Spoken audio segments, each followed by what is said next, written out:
Now, along with being able to share your files is being able to comment back and forth. So let's take a look at how to comment in your Figma files.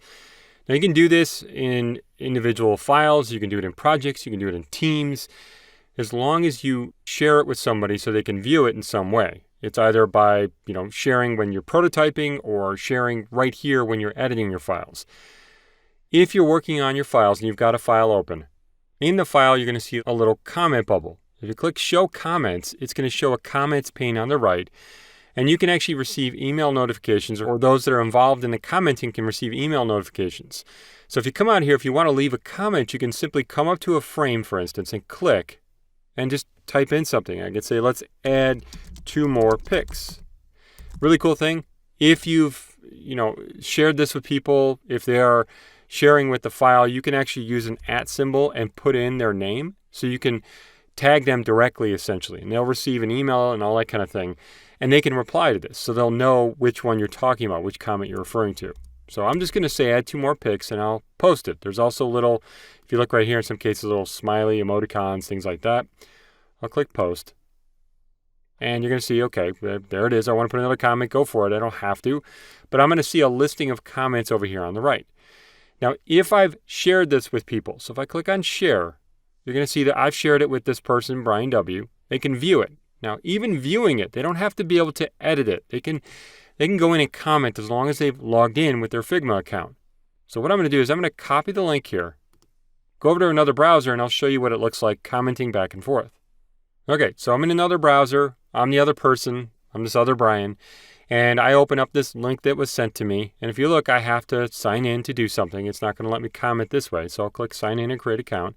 I'll click sign in and sign in. All right, now, even though I can't edit anything really, I can still see the comments right up here. I'm actually going to see there's a little comment with a little notification right there. So if I click on that, I can see the comment right there. And if I come in here and click on this, you're going to see that I can sort of see what it's looking like over here. I'm going to actually reply to this comment. I'm going to say, no way. Bam, reply. And you're going to see one reply. Now, we can go back and forth this way if we want to. You can actually, once again, if you're sharing, you can actually see other people's cursors moving around and things like that. But doing this is an easy way to be able to track and see where all of the comments are. You can even move this little window out of the way if you don't want to see it, or put it down here or something like that. And if I click, and you can hide it, do all kinds of things. I'm going to add another comment here and say, remove this. And I'll say post. Okay, now I'll go back and I'm going to see the admin. So let's see what's happening here.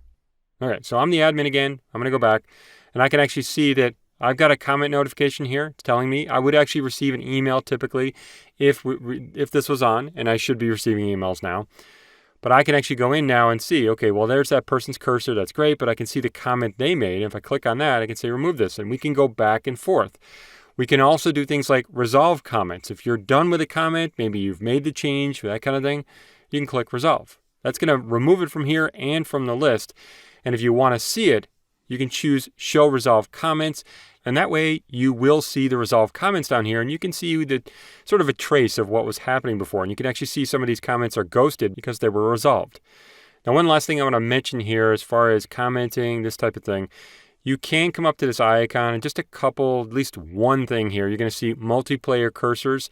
Multiplayer is this mode we've been in, basically, where you see multiple persons' cursors out here.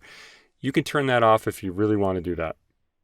So there are a lot of things we can do as far as being able to collaborate, also comment, to be able to talk back and forth, make changes, do the things that we need to do, and have a listing or a history of comments that we can go back to.